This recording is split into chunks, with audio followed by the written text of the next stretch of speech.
Hey, what's going on, guys? And welcome back to I Review Movies.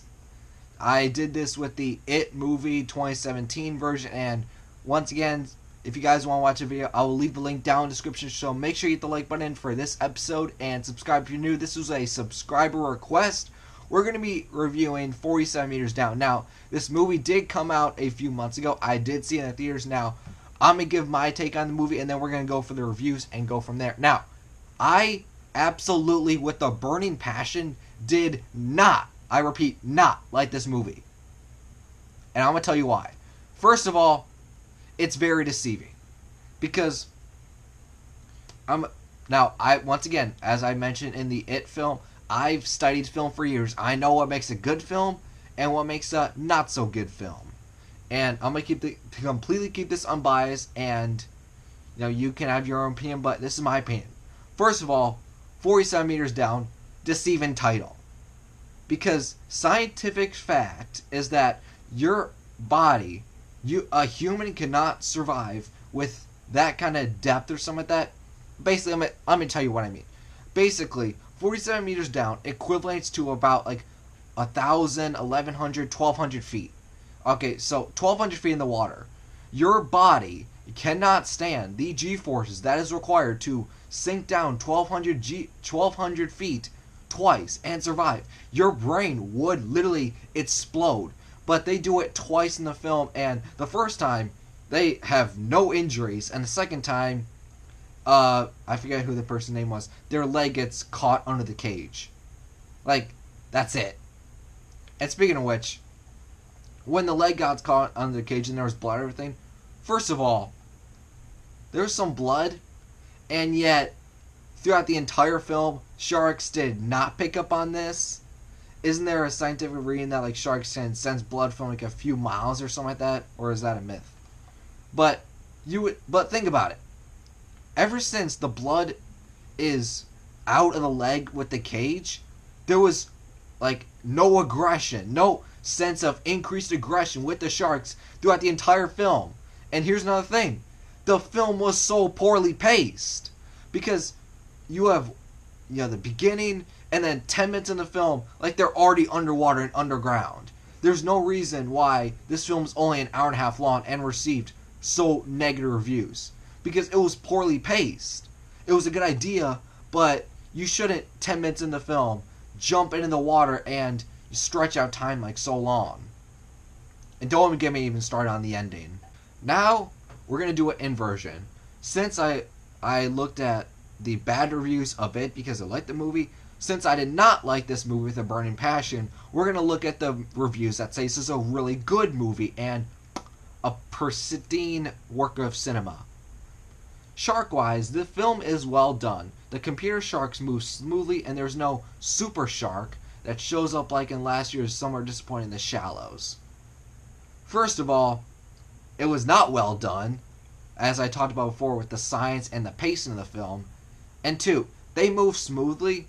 Sure, there's no super shark, but I'll give them that. The CGI worked well in the film, but didn't work with real science, real life. I mean, if I'm down there 1,200 feet and my leg is bleeding out, first of all, I would bleed out. The characters wouldn't, be swimming around acting like nothing happened. The sharks would show a little bit more aggression, don't you think? Once it gets past the oh hum introduction, 47 Meters Down becomes a tense thriller that makes most of its claustrophobic setting.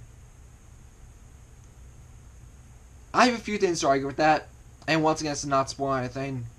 And if it did, this film's not good, so it's not spoiling anything either way. First of all, not a tense thriller at all. And two, claustrophobic setting.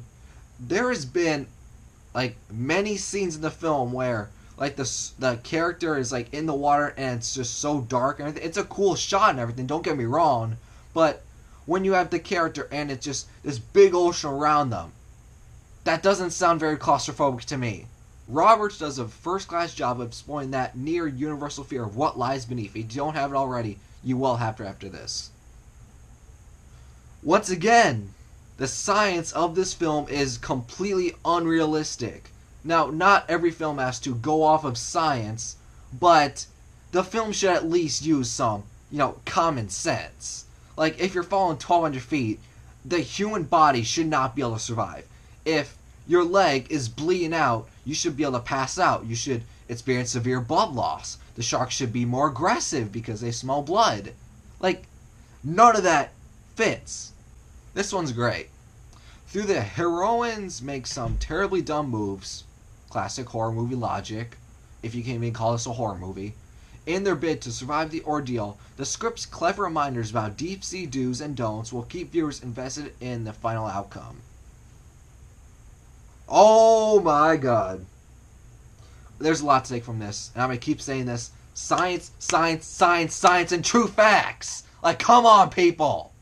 First of all, this was not a clever script. Like, let's be honest. The actor, like, the main characters in the film said 47 meters down, like, what, 20 times in the film?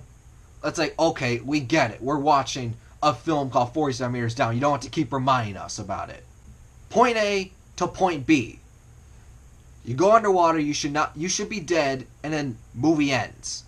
But the movie goes from, you're up there, you're down, you're up, and you go back down, you survive, you don't. It's like, what?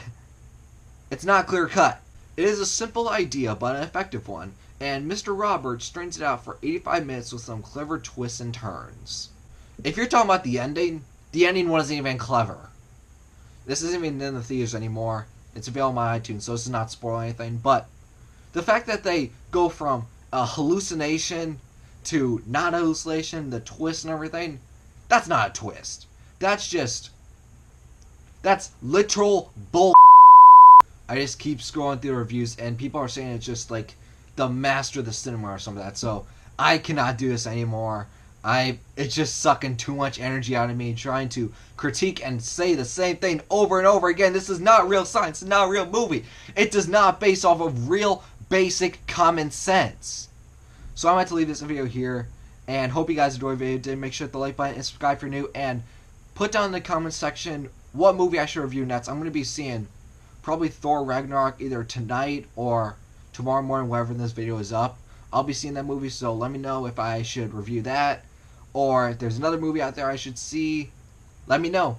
But I'm going to leave the video here. Hope you guys enjoyed. If you did, make sure to hit the like button, subscribe for new, and I will see you in the next video. Bye-bye.